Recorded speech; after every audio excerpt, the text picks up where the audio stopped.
Salut les pirates que je kiffe, on est dimanche. Le dimanche, qu'est-ce qu'on fait? On travaille sur soi. On a des formations, d'autant plus que vous avez un pack promo ce week-end jusqu'à demain midi, 12h00. Deux formations plus la formation express qui est sortie ce week-end qui s'appelle Comment faire confiance à nouveau après l'infidélité. Donc les trois formations, 129 euros. Ah oui, bon, nous on a pété les plombs, mais c'est comme ça vous kiffe. Et vous pouvez prendre bien sûr seulement la formation express. Et les formations express, elles sont à 29,90. Donc vous pouvez prendre la formation, juste la formation comment refaire confiance si vous voulez. Mais sinon, vous avez jusqu'à demain midi le pack promo avec les trois formations. Deux que vous choisissez parmi les grosses formations. Et bien sûr, vous avez tout ça en descriptif de cette vidéo comme le coaching. Le coaching, c'est aussi un descriptif de cette vidéo. C'est une heure de coaching, 15 jours de suivi par WhatsApp, par écrit. Et ensuite, vous pouvez avoir différentes options, avec notamment des formations offertes. Aujourd'hui, on va parler de questions qu'on posait souvent sur la crise de la quarantaine en coaching. Et donc, je vais vous répondre aussi, faire une vidéo réponse aux questions. La première question sur la crise de la quarantaine, est-ce que c'est inévitable? Est-ce que tout le monde la traverse? En neurosciences, on sait aujourd'hui que la crise de la quarantaine est câblée et elle est biologique. C'est un peu la version masculine de la ménopause. Hein. Donc personne ne souhaite la ménopause ni la crise de la quarantaine, et pourtant il semble qu'hormonalement ce soit bien câblé. Pendant la crise de la quarantaine, les hommes et les femmes réagissent un peu différemment. Les hommes essaient de retrouver leur corps de jeunesse, ils se mettent à faire du sport, de la muscule, ils s'achètent une voiture de sport ou un vélo coûteux, etc. Et ils vont voir plutôt des personnes plus jeunes, alors que les femmes, souvent, hein, de mon expérience depuis 1999 de coaching, deviennent des fois plus déprimées, traversent des bouffées de chaleur, prennent du poids. Alors ça, c'est plus la ménopause d'ailleurs, mais sont souvent une question d'un peu déprimée et pensent qu'elles s'annulent à leur couple. Il existe plusieurs dizaines de symptômes, hein, de la crise de la quarantaine. Si vous suivez les formations et si vous suivez les vidéos, vous commencez à le savoir. En gros, la quarantaine masculine, c'est une tentative de reprendre la jeunesse. Voilà, chez les hommes, on essaie de reprendre la jeunesse. On ne veut pas vieillir, et non, on ne veut pas vieillir. Donc, on reprend un souci de l'apparence. On recontacte d'anciennes petites amies sur Facebook, ça arrive très souvent. On devient extrêmement nostalgique du passé. Et quelle est la manière la plus évidente pour retrouver sa jeunesse? Eh bien, une nouvelle histoire d'amour passionnante, exaltante, pleine d'action, stimulante, enivrante. De préférence avec une femme de la moitié de son âge. Ça nous rassure. Oh, on se moque pas, hein, mesdames, vous allez avoir votre lot tout à l'heure. Oui, oui, on est un peu stupide, voilà. Mais il y a des femmes qui ont 25 ans de moins ou 18 ans de moins. Généralement, c'est pas 25 ans quand même, ça arrive souvent, mais c'est plutôt entre 15 et 20 ans. 18 ans, soit, je sais pas pourquoi, c'est 18 ans, ça doit nous faire un truc. 18 ans de moins, quand même. J'avais 18 ans, elle naissait, je suis jeune. On est bizarre, les hommes. C'est pas planifié, attention, hein. Ça nous est tombé dessus, on ne savait pas. Mais c'est bizarre, ça se fait toujours de la même façon. Donc gardez bien ça à l'esprit. La crise de la quarantaine, qu'elle soit biologique, qu'elle soit culturelle, c'est pénible. Ah, attention. Donc on dit que une étude de neurosciences nous dit que les hommes et les femmes sont les moins heureux vers 44 ans. Et après ça remonte. Hein. Aux États-Unis, pour les hommes, le plus bas, c'est 50 ans. En France, j'aurais tendance. C'est plus large la palette. Les hommes sont plus en souffrance entre 45 et 55. Remarquez, ça fait la moyenne de 50 ans, mais vous voyez que, quelle que soit la culture, on est quand même dans les mêmes tendances. En réalité, surtout pour les hommes, hein, cette crise de la quarantaine, c'est lié au vieillissement, bien évidemment. C'est en tout cas un sentiment d'insatisfaction qui est subtil, qui est discret, mais qui commence à, au fil des années, au fil des mois, commencer à s'installer. Puis un jour, on croit que ça vient de son conjoint. Finalement, cette crise, elle est aussi liée au regret de réinvention. Hein. Finalement, on se dit qu'est-ce que j'ai pas fait, qu'est-ce que j'aurais pu faire, qu'est-ce que je ne vivrai plus jamais, etc. Tout ça nous perturbe dans notre, comment dire, dans notre crise. Le bonheur commencera à remonter heureusement à partir de la cinquantaine, mais l'idée c'est qu'il faut faire attention de ne pas toucher le fond, de ne pas sacrifier sa vie, de ne pas faire souffrir ses enfants, de ne pas foutre un mariage en l'air alors que c'est juste une crise existentielle. Le bonheur il va remonter, messieurs dames, il va remonter, pas la peine de tout casser, pas la peine de prendre des pansements, ça sert à rien, ça va s'estomper cette douleur et on va être heureux à nouveau. Alors ce que je remarque aussi beaucoup chez les hommes, c'est que les changements hormonaux liés à la crise de la quarantaine vont se transformer en problème dans la chambre à coucher. Votre mari va avoir des problèmes, souvent c'est des problèmes d'érection, de désir. Alors vous me dites que souvent c'est pas le cas avec pansement, ça arrive que ce soit qu'avec vous et pas avec pansement, mesdames, mais la plupart du temps, j'ai de multiples exemples où monsieur va chez pansement avec du Viagra. À 45 ans, c'est quand même terrible, mais c'est lié à la crise. Après, ça revient, le tuyau remarche bien, mais pendant la crise, des fois, ça marche mal. Voilà. Mais n'écoutez pas trop ce qu'il dit, avec l'autre, c'est génial, je ne me suis jamais aussi éclaté. J'ai plein de cas de mensonges là-dedans. Donc les hommes de la quarantaine, du coup, vont plutôt devenir tendres et vont, ça c'est après, c'est à ça la quarantaine finalement, à mieux communiquer après la crise sur les sentiments. Mais du coup, ça, pendant la crise de la quarantaine, ce côté un peu tendre, romantique, ça va entraîner vers une nouvelle liaison, vers un pansement. Donc l'idée, c'est de ne pas non plus beaucoup croire que vous êtes pour quelque chose dans cette crise de la quarantaine, mesdames. Oui, bien sûr que dans la phase 2 du couple, on a fait beaucoup d'erreurs, on ne s'est pas assez investi. Mais c'est comme ça, c'est une crise, elle est biologique. Alors souvent, vous me dites combien de temps dure une crise de la quarantaine. C'est des questions que j'ai très souvent aussi. D'après mon expérience, la plupart de mes clientes essayent d'ignorer au départ la crise de la quarantaine de leur mari. Ils ne savent pas trop le gérer et puis c'est pas suffisamment connu.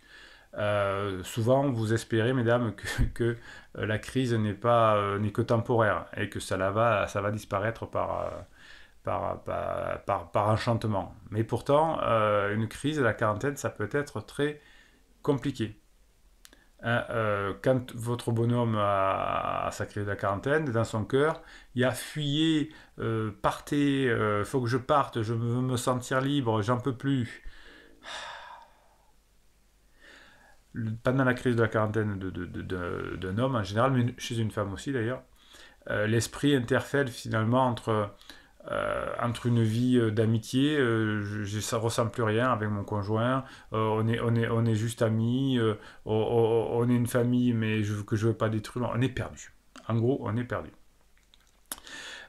Sachez bien que la crise n'est que temporaire et que bientôt votre criseux ou votre criseuse d'ailleurs, mais là pour le cas je parle un peu plus de criseux, va réaliser l'énorme erreur qu'il a commise. Okay, donc il va quitter pansement et vous demandera de le reprendre. Sauf si vous n'avez pas suivi les conseils, que vous avez laissé le divorce aller, vous avez vendu la maison. Si vous ne faites pas ça, il y a des chances que vous reveniez ensemble. C'est dur de dire non à son conjoint, c'est dur. C'est comme un enfant qui veut partir, je vais faire le tour du monde, etc. C'est pas bien pour toi. Donc combien ça va durer, c'est les questions que vous posez. Combien de temps il va rester avec pansement? C'est compliqué. Et oui, mais c'est comme ça. Il faut être patient. Donc finalement, la crise de la quarantaine, ça va se passer toujours à peu près de la même façon. Vous aimeriez peut-être savoir ce qui se passe avec pansement. Mais je vais vous le dire, ce qui se passe avec pansement, il y a 3 phases. 3 phases avec pansement. La première phase, c'est l'excitation secrète. Une nouvelle histoire d'amour, après toutes ces années, avec une jeune fille qui m'aime, que j'aime, oh, elle est belle. Des bouffées de chaleur, des fantasmes, de la rêverie. Peut-être que le pansement, à nouveau, lui fait raviver le sens de l'humour, lui dit qu'il est beau, le sourire, etc. Quelqu'un qui vous comprend, quelqu'un qui vous dit que vous êtes beau, etc. C'est un contraste avec la pression que met madame à la maison. Vous l'imaginez un petit peu ce truc-là? Ça, c'est un peu la phase de lune de miel. Un peu. Donc, c'est un contraste avec les pressions qu'il avait vues chez lui. Donc, c'est addictif. Première étape, c'est l'addiction. La deuxième étape, c'est la routine. Eh oui, le couple pansement s'installe. Alors, il ne se voit pas souvent, hein, parce que souvent, le pansement a aussi un conjoint ou quelque chose comme ça. Donc, il va y avoir routine des textos, des sextos, routine des appels téléphoniques, routine des on se voit entre 2 et 3. Ben, au bout d'un moment, ça va saouler. Donc, finalement, ce qui va se passer, c'est que après avoir pensé que Pansement est la meilleure relation qu'il n'a jamais eue, au début il réécrit l'histoire, oh, c'était pourri avec ma femme, etc. Et puis il commence à se dire dans les routines quand même, si je reste avec Pansement, je vais perdre mes enfants, parce que les enfants ne supportent pas, mes amis en commun, puis la maison, et puis finalement une certaine sécurité avec mon épouse. Je vais sûrement être rejeté par ma famille, qui va pas aimer, mes enfants, un peu mes amis. Et donc finalement, il va commencer à se lasser et il va finalement rompre et puis reprendre et puis rompre et puis reprendre et enfin il va revenir avec vous, hein, puisque vous allez avoir suivi ce qu'on dit dans ces vidéos et dans ces formations, hein. Vous allez avoir recréé comment dirais-je, vous allez recréer des bons sentiments avec lui. Donc peut-être que vers la fin, vers le point d'inflexion, effectivement, vous pourrez remettre un peu de pression, un peu un ultimatum léger au moment du point d'inflexion ou après le point d'inflexion, c'est-à-dire quand la personne commence à être en état de confusion, puisque la troisième étape, c'est la confusion, hein. Finalement, pendant la relation adultère, au bout d'un moment, c'est lourd, hein, ça fait mal, ça crée plein de soucis, il y a de la culpabilité, il y a de la honte, etc. Et à force de faire des mensonges, de tout le temps mentir à propos de tout, au boulot, avec les enfants, avec son conjoint, au bout d'un moment, ça fait des ravages, on est crevé. Et donc, mener une vie secrète, finalement, ça va saouler. Surtout que Pansement va menacer de tout raconter. Peut-être que si Pansement a lui-même un mari ou une femme, ça va se savoir, il va y avoir des conflits avec le mari, avec la femme. Enfin, donc finalement, votre conjoint en crise va ressentir un besoin pressant de prendre une décision, mettre fin à la relation, Pansement, pour sauver son mariage. Donc il va y avoir une pression, une honte, une culpabilité, etc. Et pendant la phase d'épuisement, parce qu'on en a marre de mentir, etc., eh bien, petit à petit, tout va s'arranger entre vous et il va y avoir la phase de retrouvailles. Donc si vous y réfléchissez, plus finalement, plus le temps va durer, mieux c'est, hein. Plus vous le laissez s'enferrer dans son affaire, plus vous faites des formations, vous faites des coachings, vous êtes stable, plus il y a des chances de revenir, puisque la relation Pansement va se dégrader beaucoup, beaucoup, beaucoup, parce que ça demande beaucoup d'efforts, beaucoup de problèmes, et évidemment, vous allez pouvoir retrouver votre conjoint. Voilà comment se passe. Alors, j'ai axé plus aujourd'hui sur la crise de l'homme, mais c'est pareil chez la crise de la femme. On n'est pas exactement pareil, mais on a les mêmes mécanismes. Donc, au début, Pansement à fond, à fond, à fond, c'est lié à la crise de la quarantaine. C'est pour ça qu'il y a très souvent un pansement, même si vous ne croyez pas au début dans les coachings, vous dites après, ah ben oui, Bruno, vous aviez raison, il y avait un pansement, je ne l'avais pas vu. Bon. Je m'en doutais, mais je ne savais pas. Ensuite, il y a la routine de se voir entre 5 et 7, que des week-ends, des machins, etc. Mentir tout le temps, ça va épuiser, hein. Routine, on est épuisé. Et ensuite, on a une confusion. Et c'est là qu'il faut revenir. Voilà comment se passent les crises existentielles. Alors bien sûr, si vous avez tout dilapidé, si vous avez brûlé vos vaisseaux pendant la phase d'alarme, qui est la phase de lune de miel avec Pansement, et bien après, tant pis pour vous, hein, si vous avez déjà divorcé au bout de 4 à 6 mois, Voilà, mais si vous tenez les 4 à 6 premiers mois, si vous avez tous les outils, hein, les formations, les coachings, le canal Telegram, les lives, les formations express, vous avez tout pour attendre et pour faire ce qu'il faut, hein. Dans le coaching, je vous donne les phrases types si vous avez besoin. Dans les formations, vous avez chacun des thèmes qui est détaillé pendant 2 heures et demie, que des audios à écouter. Vous devrez y arriver. Vous êtes équipé, vous avez tous les outils là pour y arriver. Alors, vous êtes une bande de pirates, une communauté, ça vous aide beaucoup aussi pour tenir le coup, hein. Vous vous donnez des commentaires toute la journée sous les vidéos, et à la fin de cette vidéo, je vous lirai quelques commentaires, évidemment, puisque vous adorez ça. Et il y a aussi l'outil motivation patate, hein. Alors, outre la motivation du matin que vous recevez, vous pouvez mettre des mèmes que vous m'envoyez par WhatsApp, et je le mets dans le canal Telegram, votre canal Telegram sur Telegram, hein, qui s'appelle Canal Bruno Marchal, le canal des pirates, et ça vous aide à tenir grâce aux mèmes que vous mettez toute la journée, et je vais vous donner quelques mèmes qui m'ont été envoyés il n'y a pas longtemps. Alors il y a un mème que j'ai adoré qui a été fait. Alors je ne peux pas dire qui c'est parce que je ne sais pas si j'ai le droit de le dire. Je ne lis que les commentaires qui sont publics. Donc là c'est un mème qu'on m'a envoyé. Alors c'est signé Pirate et compagnie, hein, quand vous faites des mèmes, souvent vous les signez Pirate et compagnie. J'adore parce que c'est deux ânes, dont un ballon de rugby sur le nez. Donc merci pour ce clin d'œil que vous avez fait. Il y a marqué allez patience, on bosse et les mouches vont changer d'âne. Donc il y a un âne qui au départ était déprimé, qui devient au top avec le ballon de rugby sur le nez. Donc j'adore ce mème. Merci à madame qui me l'a envoyé. Je veux dire que c'est une femme qui me l'a envoyé, qui a eu beaucoup de talent. L'espoir est la seule chose plus forte que la peur. L'espoir est la seule chose plus forte que la peur. Oui, vous avez eu la semaine dernière la grosse formation qui était la formation sur comment gérer ses peurs. Elle vous aide beaucoup, hein, parce que quand on a peur, effectivement, on bloque son préfrontal et on n'arrive pas à reconquérir son conjoint. Qu'est-ce que j'ai à vous proposer encore en mème? Ah oui, celui-là me plaît bien aussi. Trop d'entre vous ne vivent pas, trop d'entre vous ne vivent pas nos rêves parce que nous vivons nos peurs. Ah, ouais. Ça, c'est approprié aussi à la formation de la semaine dernière. Ce qu'on appelle le bonheur, c'est sa propre capacité d'aimer la vie. Oui, si vous travaillez sur vous, vous serez heureux. Il y a une formation sur le bonheur, hein. Si vous travaillez sur vous, vous serez heureux. Si vous êtes heureux, ben vous aurez plus de chances à récupérer votre conjoint. Il vaut mieux un peureux qui assume sa peur qu'un courageux qui gaspille son courage. Ouais, mais chez nous, les pirates, on est des courageux, on est des badass, on est des pirates bienveillants et positifs. On fout le bordel dans le monde, on l'améliore, et vous êtes mes héros parce que vous améliorez les choses qui sont autour de vous. Le moment que vous adorez, c'est maintenant, c'est le commentaire du commentaire. Je vous lis des commentaires et je les commente. C'est des mini-coachings en quelque sorte.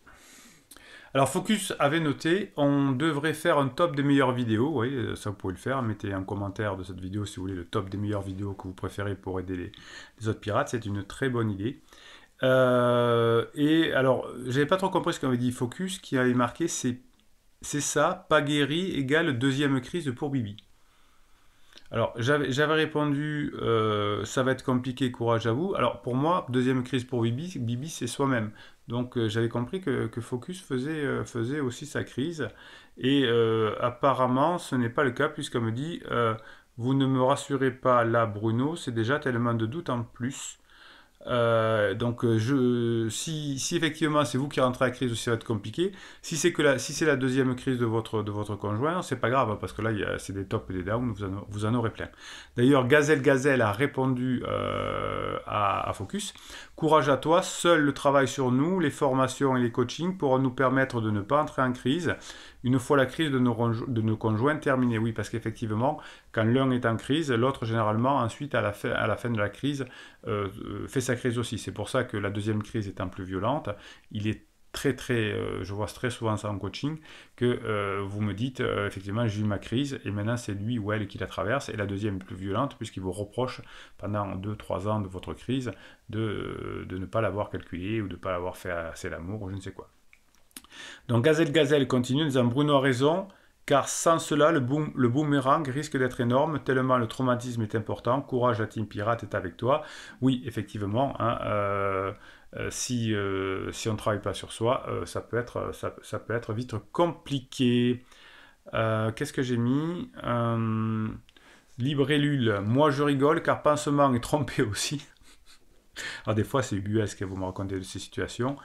Puisqu'il m'embrasse régulièrement, me fait des avances et ne cache pas son attirance envers moi, même devant les enfants. Allez, on attend que crise se que on attend que Pansement se décolle et on récupère Monsieur Criseux. Voilà, moi j'aime bien quand il y a des messages comme ça. Librelu, pendant un moment, elle était au fond du trou et puis là, elle voit qu'elle va aussi récupérer son conjoint parce qu'elle a fait ce qu'il faut, elle a suivi les formations, elle a suivi les coachings. Et donc, moi, je suis ravi quand vous arrivez à vos fins. Voilà. Qu'est-ce que je vais vous dire? Oui, pensez bien donc à la promo, c'est que jusqu'à demain midi, 129 euros, 3 formations, 2 que vous choisissez et la formation express. Comment refaire confiance après une infidélité? C'est quelque chose que vous me demandez souvent. Abonnez-vous à cette chaîne, mettez-moi des commentaires, mettez-moi des pouces en l'air, comme ça les vidéos sont promues par YouTube. Plus vous mettez des commentaires de pouces en l'air, plus vos idées de pirates sont diffusées. Voilà, allez, moi je vous fais les formations, moi je vous fais les coachings, je vous fais les vidéos et vous mettez les commentaires. C'est équitable, je trouve. Allez, abonnez-vous à cette chaîne et Bruno Marchal, il vous dit à très bientôt.